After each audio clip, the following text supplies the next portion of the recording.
Hi guys, thanks for joining me.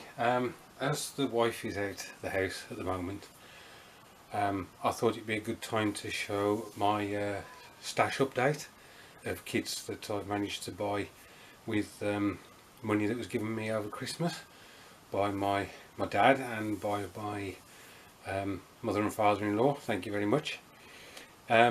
So let me just check that the wife has left for the evening, and then I'll get the kits out.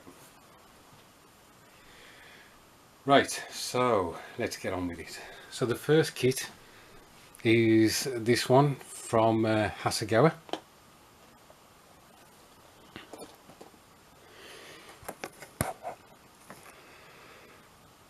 As you know, I've got quite a few 1/700 scale kits to do, and I couldn't pass up on this one. This is yet another kit where they include the photo etch. So it's all included in there. I think because it's I think it's classed as a cruiser, yeah, like cruiser. I'm not sure whether she had a wooden deck, but with the all at sea group build going on and just having a wonderful time with that, I just had to take the opportunity to get this. Continuing with all at sea, a 1/700 scale Type 9C U-boat. Should be a very simple build. I think there's possibly 8 parts at the most, but again, just a bit of fun. I'm going to try something a bit different for displaying this one, or at least doing a little dio, but we'll see. A kit I bought this Saturday is another 1/700 scale Hobby Boss, and this is Imperial Japanese Navy I-400. When I saw this kit and that it comes with the float plane on it, I just thought I'd got to have it, just with the idea of a dio with the plane on the deck there ready to be launched. So looking forward to doing that. Here we have Tamiya's 1/700 scale USS Vogue CVE 9. I just think this is a wonderful looking carrier. It's so different to the Enterprise and the Lexington, and it's one of those kits that I kept looking at, and eventually I decided to go for the plunge, so to speak. So I think that covers all the all at sea kits that I've bought. Whether I'll actually get them all completed by the end of the GB, I think most definitely not. But anyway, it's the thought that counts. So on to the next lot. So this is a box set I bought with the diorama in mind. I may not use all the figures, and the diorama I've got in mind, I don't know whether people will appreciate it or whether they will just see it as being a bit silly, but we'll see. So this is Tamiya's 1/35 scale United States Gun and Mortar Team set. As I say, I may only use one figure from this. I have an idea in mind, and we'll see how that goes. And this is for the D-Day group build, so again, it's just going to be a small diorama for that group build. Fingers crossed. I bought these British paratroopers. Although it says Operation Market Garden, I'm hoping that the smocks and the camo wasn't much different for the actual Normandy landings and for Pegasus Bridge, or the bridge over the Caen Canal, I should say. If anybody does know the differences and can point me in the right direction, then I'd really appreciate it, so that I can make any adjustments with regards to the camo patterns. Some more British paratroopers this time. These are Dragons Premium Edition, 1/35 scale, and again it's Arnhem 1944, and I want to use them for Pegasus Bridge, so we'll see. I decided to buy some scenery in order to put in those dioramas, and as you can see, these are anti-tank obstacles that would have been spread across the Normandy beaches, and as I say, I've already got an idea for these in the diorama, but I think You know, these things were all over the place in Normandy, so you could practically use them anywhere in any diorama. It wouldn't have to be a beach diorama. So, but expensive, you know, £11. But you know, if you want to use these things, then you're gonna have to fork out the money for them. Something else from Mini Art, and these are accessories for buildings, 1/35 scale, obviously. Again, got a diorama in mind, and I saw this and I thought it would make life a lot easier. So I'm going to use some of these at least for the diorama, and then I'll have some in the stash for future dioramas. I think there's some interesting stuff there, especially with the lighting columns, sorry, lamppost. I'm mainly looking at the doors and windows in this. That's that one. So I think I may have mentioned this one before, I'm not sure. Apologies guys, I forget my own videos at times. So this is 28mm, like wargaming scale, 156, and flat gun with crew. And this is pretty obvious, you know, with the crew there. I'm just going to build the 88, build the crew, paint it all, put it between two trees and a hedge in front of it, and you've got your diorama. Well, that's the hope anyway. So that's all the D-Day purchases, if you like, and all my all at sea purchases.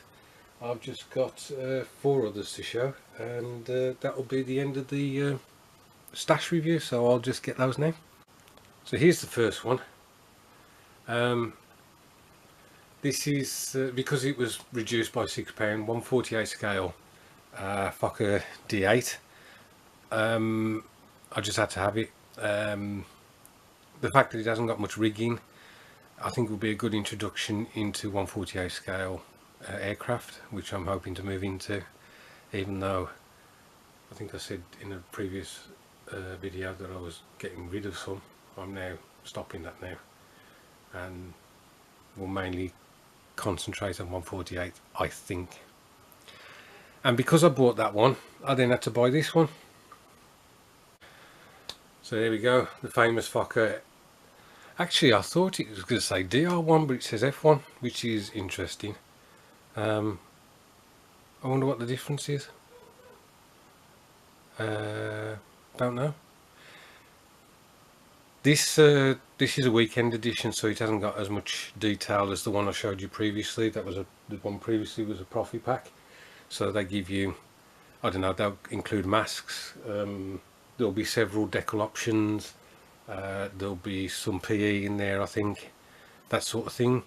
Whereas with this one, it'll just be, I think, plastic and only one decal option. So, but that's intrigued me, that is why this is called an F1 and not a DR1. So this could form another D-Day diorama.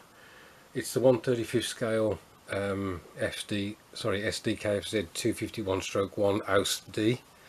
If you recall, I did a video where Greg Riley had sent me very kindly a 251/1 AUS C. The difference between the two, almost immediately, I'm trying to find a pointer. Got one. The C had got lockers, and then this slope would come down behind the locker, so the lockers would be separate, whereas the D's got the lockers all contained in one panel, if you like, and the slope comes down to the top of the locker. That's the immediate difference between the two. And because I really like the 251, I'm looking to do every variant in 1/35. So on to the final kit that I bought so far this year. So this is the TSR2, which was an experimental aircraft. This is from GWH and the 1/144th scale. This was the dream aircraft that was supposed to basically just be untouchable and decades ahead of its time. I bought this, don't tell him, but I bought this as I'm going to build it for my dad as a birthday present. Now unfortunately I didn't think far enough ahead, and his birthday's already gone, so I had to just leave a note in the card saying your present is being built. Lovely aircraft.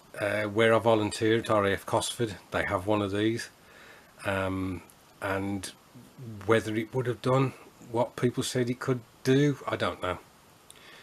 But if you mention this to my dad in conversation, he'll just suddenly start shouting murder, because he gets very irate about what the British government did to this project and to this aircraft. So he just loves it. You know, when he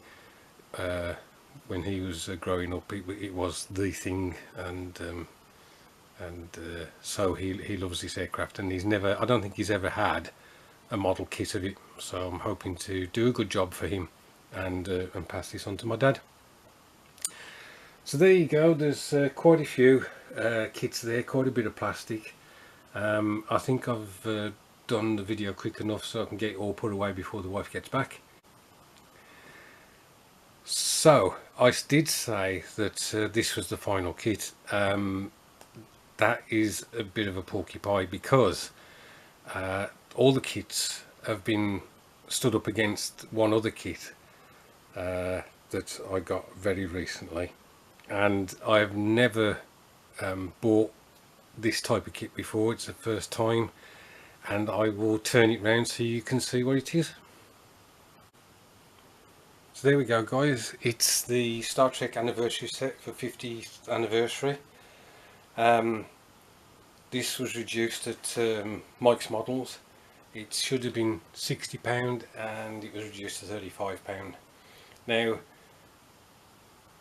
when I was a kid, I wasn't a fan of Star Trek. In fact, when I was very young, it used to scare the hell out of me, because I couldn't get it into my mind that some of the creatures that were in there weren't real, and I used to have nightmares, so I couldn't watch it. Obviously, looking at the original series now, it's just fantastic. I just so enjoy it. But myself and the wife were Next Generation fans. We were fans of Deep Space Nine. We watched Voyager as well. I think Voyager was the last series that we watched. We are at the moment watching, is it Discovery? And quite enjoying that series, and that's led us to want to watch Voyager again. We've got the box set of Deep Space Nine, we've got the box set of the classic series, the original series, and we will go through all those again. So we are fans of Star Trek, but you know, I wouldn't be able to tell you the actors' names apart from William Shatner and Leonard Nimoy, DeForest Kelley. We actually went to the 50th anniversary celebration in Birmingham at the NEC, and we went along hoping to see some of the stars and meet some of the stars, and it's the first kind of convention, that's right, that we had ever been to, and so we were totally out of our depth about various things. However, we did manage to see Sulu. I'm sorry, I don't know his name, the original Sulu, and the chap from the original series, Chekhov. We saw both of those. Didn't get to meet them because you had to pay money to do that. We saw Deanna Troi from Next Generation. We saw the actress who played the Borg Queen from Voyager, and I think she also starred in one of the Next Generation films as well. We saw Christopher Lloyd, who played a Klingon in Search of Spock. And obviously he played Doc in Back to the Future, which was just unbelievable. We met Harry Kim, Ensign Harry Kim, from Voyager, which was cool. And there was one of the guys who wore the red shirt in the classic series, and he'd come over as well, and I can't remember his name, but he was in quite a few of them. He wasn't one of those that got killed like almost immediately. He stayed. I think he did I think 6 or 7 episodes. So I can't remember his name though. So when I saw this at the reduced price, and the fact that I've never built any of the Enterprises, I just thought I've got to do it, especially as I'm getting back into them. I'd love to get more of these actually. These are 1/600 and 1/500 scale. This one's 1/600, that one's 1/500. Oh, by the way, we enjoy the new films as well. Showing a different timeline for the Enterprise and its crew. Really enjoy them. I don't know what others think about them, but we do. So yeah, it's all good fun. Anyway, I think that is it now. Thanks ever so much for watching. I hope you enjoyed seeing the new weight of plastic that's going to bring my ceiling down in the bedroom from the loft. And I'll catch up with you soon.